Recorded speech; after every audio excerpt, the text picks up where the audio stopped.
So now let's talk about how GPUs are designed. So fundamentally, GPUs are designed to process pixels in parallel. And the reason for that is that I don't really care about any individual pixel in my triangle here. I care about getting them all done. So making one pixel fast doesn't help. I need all of them done. So we're going to do them in parallel. And if you look at this, it's a beautiful data parallel problem. We said we had 2.3 million pixels per frame if we don't do any anti-aliasing. So there's lots and lots of work to do, lots of pixels. And they're all independent, so there's no synchronization. So if I'm working on this pixel here, and I go to do this pixel here, I don't have to wait or synchronize or communicate between the two of them, so I've got great scalability of my problem. So I've also got lots of spatial locality. Remember we talked about the texture lookups. So here's a texture lookup. If I'm looking at the texture for this pixel here, I'm going to access all this memory around here, and I'm going to have to do something to calculate the texture. Now, this triangle here is going to be pretty much the same color.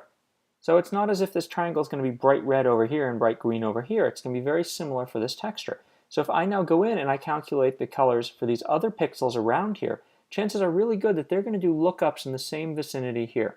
So for these texture lookups, I'm going to have great locality, but it's going to be this weird kind of two-dimensional locality, and in fact GPUs optimize their caches for that kind of locality. So we might have this sort of an access pattern, which means we need the same data, we just need to do different interpolations. So what this says is you get great speed up. It's only limited by your hardware. You've got tons of work to do, no synchronization, and great spatial locality for the data we need to access. This is sort of the ultimate parallel program. It's not surprising that GPUs get faster and faster if they've got such an easy program to accelerate. So this has some consequences for how GPUs are designed, and the main one is that they focus on throughput, not latency. So remember, we told you before that we don't care how long each pixel takes as long as we do a lot at the same time. So calculating the pixel at the end of this n here doesn't really matter for me. You can calculate that as fast or slow as you want. What I care about is the whole screen. So it's the throughput, it's not the latency of individual pixels. This means we've got a great way to scale things. We don't need to have really fast processors to do each pixel quickly. We can have simple processors that are slow but just have a lot of them. And we can have their clock speeds low so we can make them power efficient. So if we take a look at how this goes between latency optimized and throughput optimized, here's the type of processor we'd have if we wanted to do 8 pixels in a latency sense. So we're doing them serially. We want to do 8 pixels one after another. Now if we're looking at a throughput-oriented processor, we also want to do 8 pixels. Each pixel can take as long as we want, as long as we do 8 of them in this amount of time. So I could build this processor this way. I could have 8 slow processors. Each processor takes 8 times as long to calculate a pixel as the one over here did, but I just have 8 of them.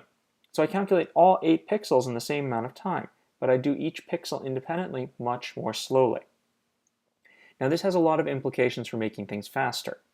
So if I want to make the latency optimized one twice as fast, I have to make every step twice as fast. I have to do twice as many pixels in the same amount of time. This means that math and memory and branch prediction and all of this stuff now has to be twice as fast. In a throughput optimized sense, I don't have to make any of my pixels faster, I just have to do twice as many of them. So I can just have twice as many of these slow processor cores and I get twice the throughput. This is very compatible with Moore's law. If I get 1.8 times as many, I get twice as many transistors every 18 months, then I just have to wait 18 months to double my throughput. Obviously, if you want to go faster, I want to go 4 times faster, I gotta make everything faster, whereas here I just put down 4 times as many processor cores. So the thing to keep in mind is this is hard. Making everything in a processor 4 times faster is really difficult. This over here is noticeably easier. Everything's the same speed, I just need 4 times as much hardware, and Moore's law gets this for me for free. Every 18 months I get twice as many transistors. I don't have to wait that long to get 4 times as much hardware.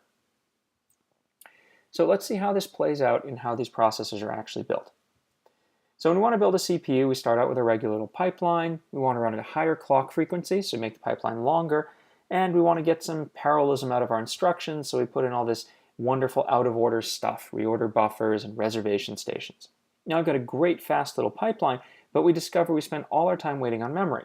So the obvious solution, we go and put in a cache. Okay, so this cache is working pretty well, and now we've got a fast processor. Now we're having problems with branches. So what do we do with branches? We go and put in a branch predictor. Okay, now I've got a fast processor, it's predicting branches, but now this cache isn't big enough. Well, if a small amount of cache was good, then a big cache would be better. So we put on a level 2 cache. And now I've got this big thing here. We call this a processor core. We go ahead and stamp out a whole bunch of them on a chip, and we've got our multi-core processor. So what do we build?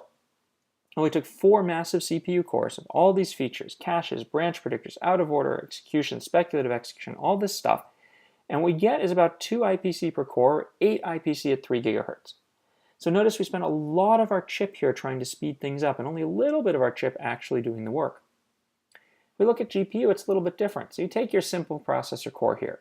You don't have all these fancy features, and you want to make it faster, you just put down more of them. Got 2 cores, I get 2 times the throughput. 4 cores, 4 times the throughput. Put down a whole bunch of these things. I put on an instruction cache, and just as an aside, if you don't have an instruction cache in your processor, you make it very hard to program. The PlayStation 3 had a lot of problems with the cell processor because they didn't have an instruction cache. So we put on this instruction cache because we're not stupid. And then we go put a little local memory in here. Not a data cache, but a memory that you can program manually. We call this a streaming multiprocessor for an NVIDIA, or a work group if we're talking about OpenCL. And we put down a whole bunch of these things on our chip, and we have a GPU. So what do we have here? Well, here we have 64 wimpy cores. Don't have these caches, they're in order, none of this fancy speculation. And we get about 1 IPC per core, 64 IPC at 1.5 gigahertz, so half the clock rate. The important thing to note here is look how much of this area is yellow. The yellow area in the chip here is the area that's actually doing work. All the rest of it's just helping it out. So a much higher percentage of the actual chip is doing work here, and that's one of the main reasons we get higher energy efficiencies. Of course, the caveat to that is you have to have a program that can use all of this area at once. So let's take a look at this in real life. Here we've got an Intel Nehalem processor and an NVIDIA GPU. So if we look at the Intel processor here and we zoom in on each of these cores, here's the execution units. It's one pipeline. Yeah, it's SMT, so you can put 2 streams of instructions through it, but it's one pipeline.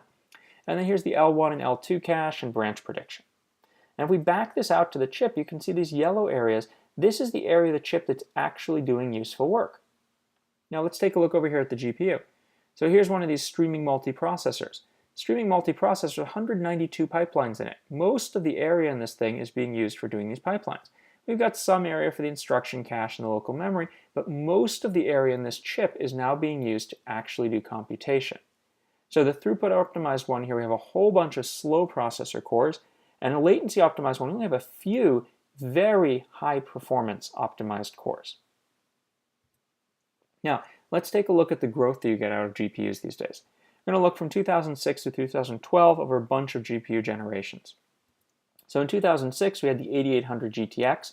This was the first architecture that was really a general purpose GPU. It could do a lot of stuff. And we see we've got a whole bunch of gigaflops out of this, hundreds of gigaflops. Now we go up to 2009. And you can see, this is transistors here, so 0.7 billion transistors. So 2009, we basically doubled the performance, and we basically doubled the number of transistors. And this is really fantastic. So we had 2.1 times the number of transistors, and we got 2 times the flops. So that's remarkable. Almost linear scaling in performance for the architecture here. They doubled the transistors, they doubled the performance. Now we go to 2010. So in 2010, we're at 3.2 billion transistors. Now we have 2.3 times the transistors before, and we get 1.9 times the flops. So not quite as good a payoff, but still really spectacular. We have slightly more than twice as many transistors, and we're getting slightly less than twice the performance. Go over here to 2012. How are we doing over here? Well, a lot bigger device. But again, we're getting really good scaling. 2.2 times the transistors, 2.6 times the floating point performance. Doing even better here. We've made an architecture that's more efficient. So this is really impressive scaling. So great architecture and a great programming model, we're getting sort of the full benefit of Moore's law. We get twice as many transistors, we have twice as many floating point performance. And if you look at what's happened over this time, we have 80 times as many cores on our chips from 2006 as we do to 2012. CPUs haven't quite kept up with that. So now let's take a look at bandwidth here. So here's floating point performance, and here's our bandwidth. And what you see here is you had 10x growth in floating point performance, but only a 2.5x growth in bandwidth. This is not good. We've got 10 times as much math units on our device. We can only get 2.5 times as much data. How do we keep them busy? So computation is increasing much faster than bandwidth. This is not good. It means we have to work a lot more on taking advantage of locality. Now let's take a look at the design efficiency. So in purple here we have as flops per cycle. So this is the efficiency of the architecture. That is how many floating point operations they get for each cycle, but it doesn't look at how many transistors you have on the chip. What you can see is they're getting much, much better here. So over time it's gotten enormously more efficient. Now if we look at what I'm calling design efficiency, this other place, this is taking this number and normalizing it by the number of transistors. So what happened here is, yes, they got much more performance, but they used a lot more transistors. And we see here is for a while NVIDIA was doing a trade-off. They were reducing the overall efficiency of their design so they could add features to their design. Then something very interesting happened recently. This change here, this huge jump. In the latest generation of GPUs, NVIDIA did a dramatic refocus on energy efficiency. They cut their clock speeds in half in order to reduce power consumption. And what you see here is that the efficiency of their design, in terms of flops per cycle per transistor, went way up as a result. So everything is limited by power now, and GPUs are being really serious about this and trying to optimize for power.